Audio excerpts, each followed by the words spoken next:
कहानी सन 1970 की है। एक 20 साल का लड़का, नाम था रज्जू। रोज की तरह वो उस दिन भी अपनी पुरानी खड़खड़ाती साइकिल से काम से लौट रहा था। रात के करीब 10 बज रहे थे और आसमान में अजीब सा सन्नाटा था। हवाएं तेज थीं और पेड़ों की डालियां एक दूसरे से टकराकर अजीब सी आवाजें कर रही थीं। रज्जू ने रास्ता छोटा करने के लिए कब्रिस्तान के बीच से जाने का फैसला किया।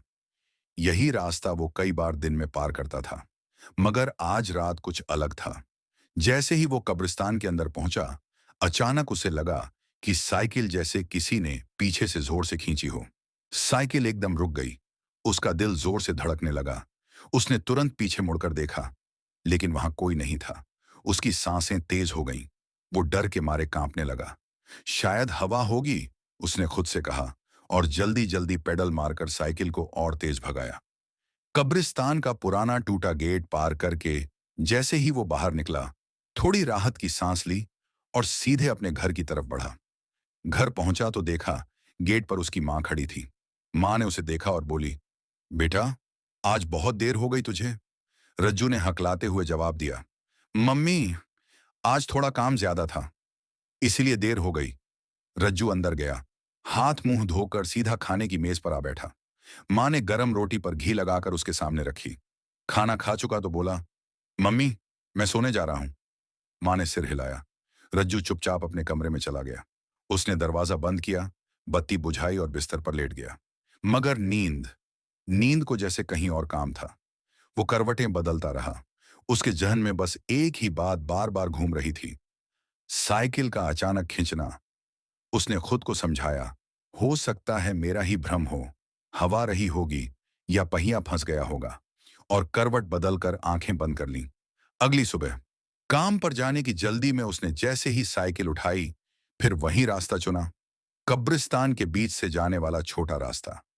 सुबह के करीब 12 बजे का वक्त था। माहौल शांत था, इतना शांत कि उसकी साइकिल की चेन की आवाज साफ सुनाई दे रही थी।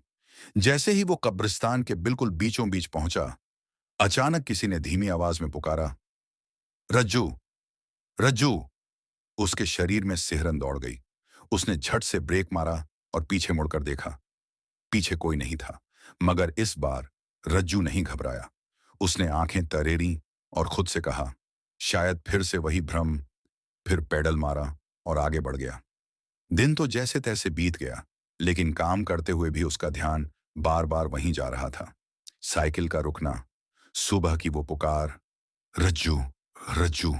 शाम को जब काम खत्म हुआ, तो उसने खुद से वादा किया, अब रात में उस कब्रिस्तान से नहीं जाऊंगा, चाहे रास्ता लंबा ही क्यों ना हो।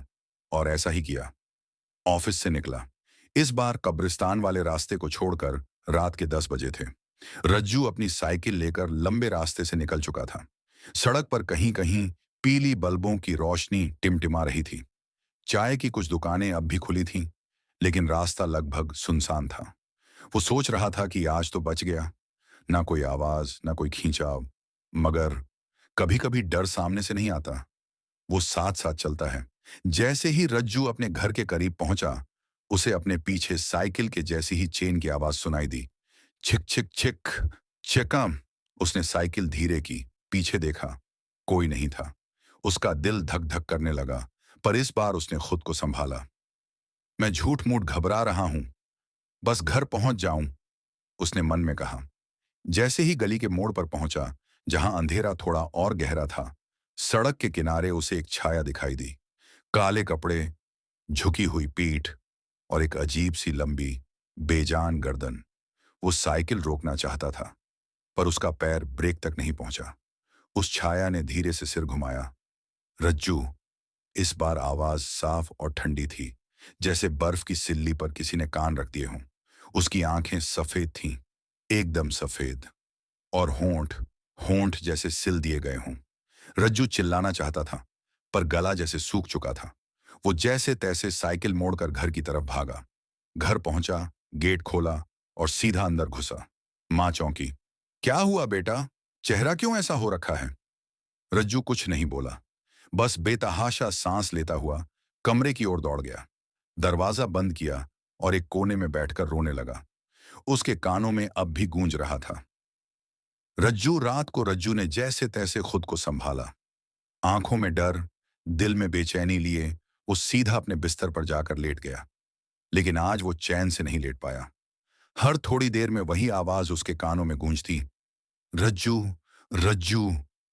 उसका शरीर पसीने से भीग चुका था। नींद जैसे कहीं उड़ चुकी थी, लेकिन वो जबरदस्ती आंखें बंद कर लेटा रहा। उसके मन में बार बार एक ही ख्याल आ रहा था, ये मेरा वहम नहीं हो सकता। कुछ तो है उस कब्रिस्तान में, कुछ ऐसा जो मुझे पुकार रहा है। रात कट गई। अगली सुबह रज्जू उठा और बिना किसी से कुछ कहे चुपचाप अपनी साइकिल उठाई। इस बार उसने बिना डरे सीधा रुख किया कब्रिस्तान की ओर। उसका चेहरा गंभीर था।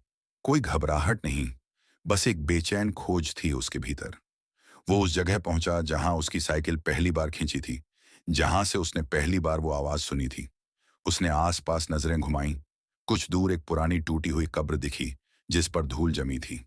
कब्र के पत्थर पर नाम लिखा था, मुमताज, सन 1706। रज्जू साइकिल से उतरा और धीरे धीरे उस कब्र के पास गया। उसने आसपास की बाकी कब्रों को भी देखा। सबकी तारीखें पुरानी थीं, सदी पुरानी। लेकिन मुमताज की कब्र कुछ अलग थी, जैसे अब भी किसी की उपस्थिति वहां बाकी हो। रज्जू कुछ देर वहीं खड़ा रहा। फिर उसने हाथ जोड़कर कहा, अगर मुझसे कोई गलती हो गई है तो मुझे माफ कर देना। मैं तुम्हारा अपमान नहीं करना चाहता था। वो कुछ पल वहां खड़ा रहा, फिर गहरी सांस ली और चुपचाप साइकिल पर बैठकर काम पर निकल गया। मगर उसके जाने के बाद हवा में हल्की सरसराहट हुई और कब्र पर रखी एक सूखी मुरझाई हुई गुलाब की पंखुड़ी अचानक उड़कर नीचे गिर गई। 3 दिन बीत चुके थे। रज्जू ने फिर कभी कब्रिस्तान की तरफ नहीं देखा। उसने सोचा शायद अब सब ठीक हो जाएगा। उसने माफी मांग ली थी, हाथ जोड़कर क्षमा भी मांगी थी।